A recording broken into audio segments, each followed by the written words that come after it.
Now, the county government of Mombasa plans to ban tuk-tuks and matatus in its central business district in a raft of measures aimed at mitigating against adverse effects of climate change. The county is opting for bus rapid transit system, citing the tuk-tuks and matatus as the main culprits in carbon emissions. Take a look. Statistics from the Kenya National Climate Strategy projects that 70% of Mombasa city is likely to be submerged by the Indian Ocean, whose level rise is rising by 30 centimeters each year.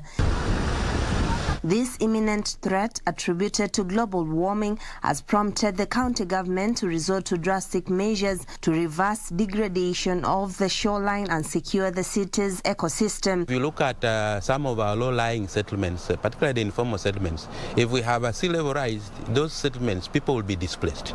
And so we need to make sure that we reinforce those areas so that whenever we have sea level rises, it doesn't affect us very negatively. The county government plans to ban tuk-tuks and matatu operations within the CBD to reduce carbon emissions as it embraces renewable energy.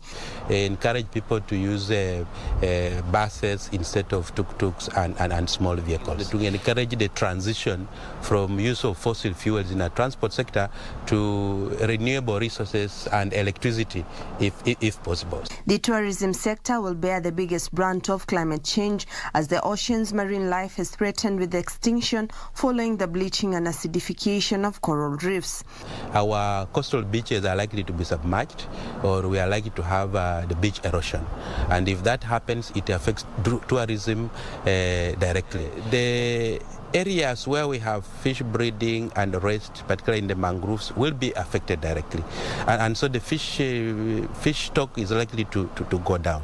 Rising humidity levels continue to further accelerate the outbreak of communicable diseases.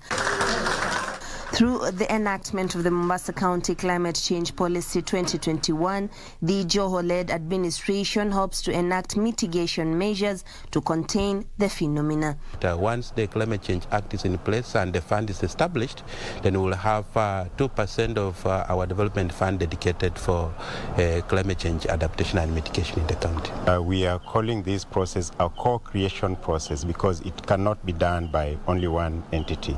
It has to be all of us as partners. Junika Risambele from Mombasa County.